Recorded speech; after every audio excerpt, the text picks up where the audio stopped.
In the year 1798, Calafat was a city where people spoke quietly after sunset. By day, the streets overflowed with merchants from Constantinople, Vienna, and Venice. Wagons loaded with spices, silk, and Ottoman gold rolled through the dusty markets, while the inns smelled of heavy wine and Eastern tobacco. But at night, the city became something else. The Danube swallowed the light. Mist rose from the river like a cold breath, and the bells of the churches sounded as if they came from a world buried beneath the earth. The wealthy families of the city lived behind enormous stone walls. The Phaneriote Greeks held luxurious feasts. Italian merchants hid fortunes inside vaulted cellars. Jewish families protected ancient manuscripts brought from Thessaloniki and Constantinople. Officially, they were businessmen. Unofficially, every family guarded a secret. And the greatest secret of all rested beneath Baba Lupa's fountain. The elders said that generations ago, an old woman had been torn apart by wolves near the fountain. But the real legend was far older. On moonless nights, the old woman rose from the water and whispered names. Those who heard her voice vanished before sunrise. In the autumn of that year, a Venetian ship without a flag entered the port. The local sailors noticed immediately that something was wrong. No sound came from the vessel. No laughter. No shouted orders. No chains dragging against wood. Only silence. At midnight, 3 men dressed entirely in black stepped onto the dock. Their faces were hidden beneath wide hats, and their long coats brushed the wet stones of the harbor. No one heard them speak Romanian or Turkish. They were escorted directly to the mansion of the De Luca family, one of the richest Italian families in Calafat. That same night, the bell of the old Greek church began ringing by itself. Its sound woke the entire city. Father Joachim was found dead the next morning. His body lay before the altar, his eyes burned black, and a strange symbol carved into his chest. A Templar cross surrounded by a serpent. The news spread quickly. Markets emptied. Inns closed before sunset. Even the Ottoman guards avoided the street leading to the church. Only one man seemed to understand what was happening. The old bookseller, Elias ben Aderet. His shop stood on a narrow street near the Danube. During the day, he sold Bibles, Greek texts, and prayer books. But beneath the shop, hidden in a damp cellar, he kept forbidden manuscripts so ancient that the leather covers had turned almost black. The following night, Elias descended into the cellar carrying a trembling oil lamp. He opened a manuscript written in Hebrew and Aramaic.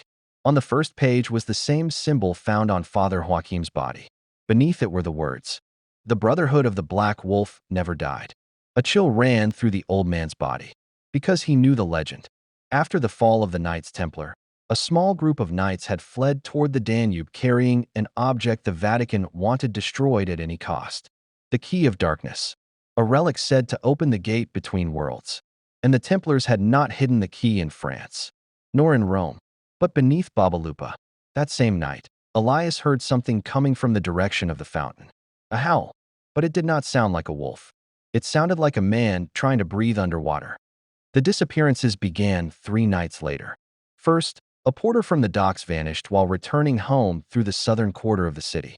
His lantern was later found beside Baba Lupa's fountain, still burning. The stones around it were covered in black mud, and deep wolf tracks circled the well.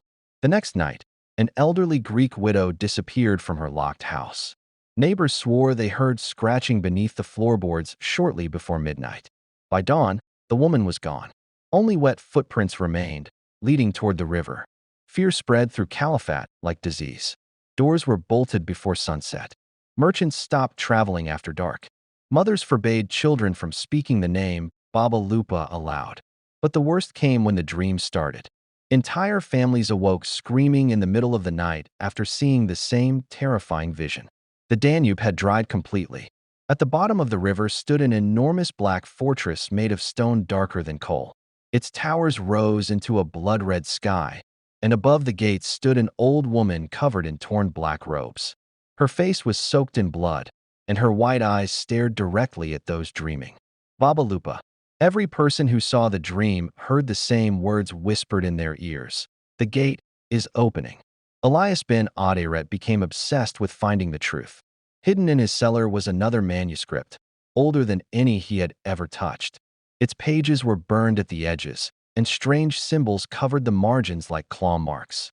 The text spoke of an ancient entity worshipped long before Christianity reached the Danube, the guardian of the threshold. According to the manuscript, tribes living near the river believed the spirit beneath the fountain protected a passage between the world of the living and another place beyond human understanding. But the guardian demanded sacrifices. When villages refused to offer them, entire settlements disappeared overnight. Centuries later, the Knights Templar discovered the site during secret expeditions through Eastern Europe.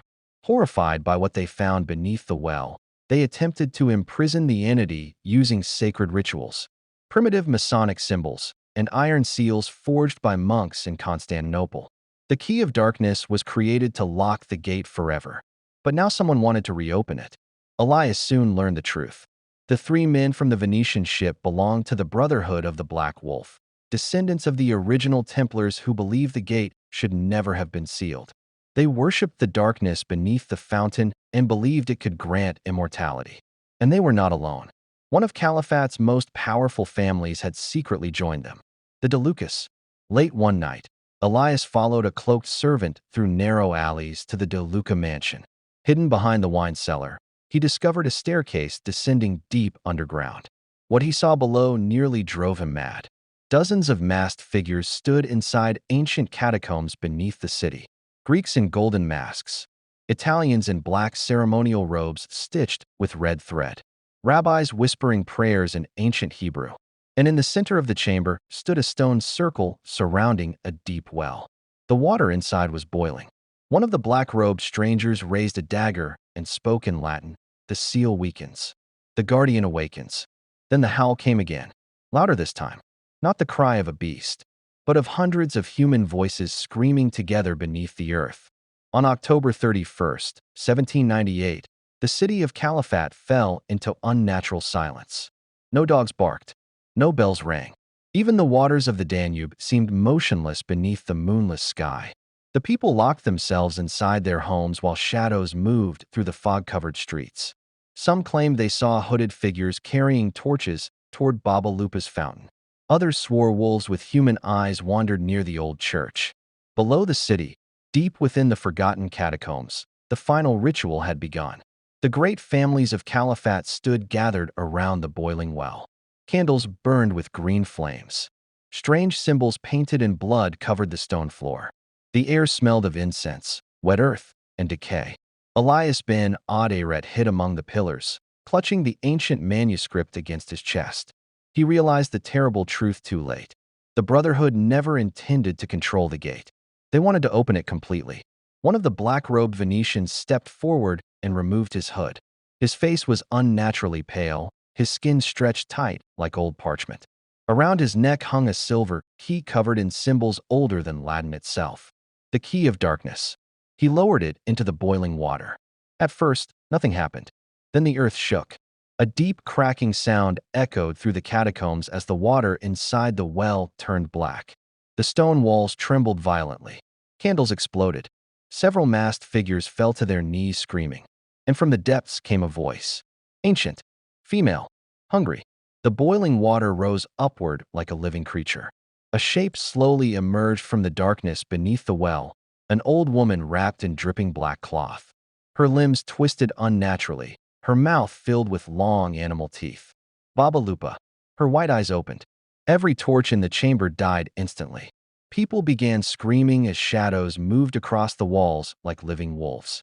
One by one, members of the Brotherhood were dragged into the darkness.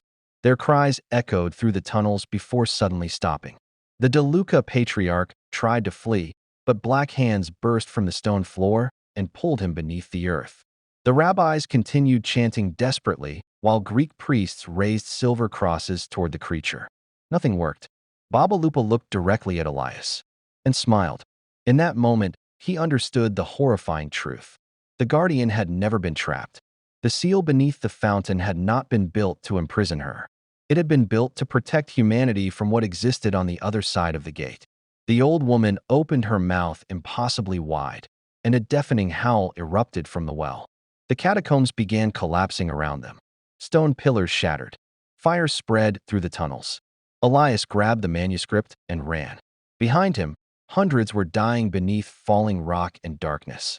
With his final strength, he reached the surface just as the entrances to the catacombs collapsed forever beneath the streets of Calafat. The next morning, the city awoke to complete silence. Half the great families had vanished. The De Luca mansion stood abandoned, and Baba Lupa's fountain was sealed with heavy stone. No one ever spoke publicly about what happened beneath the city that night. But the elders of Calafat continued warning future generations of one thing. If you ever stand beside Baba Lupa's fountain at exactly midnight, and the water is perfectly still, do not look inside, because something down there is already looking back at you.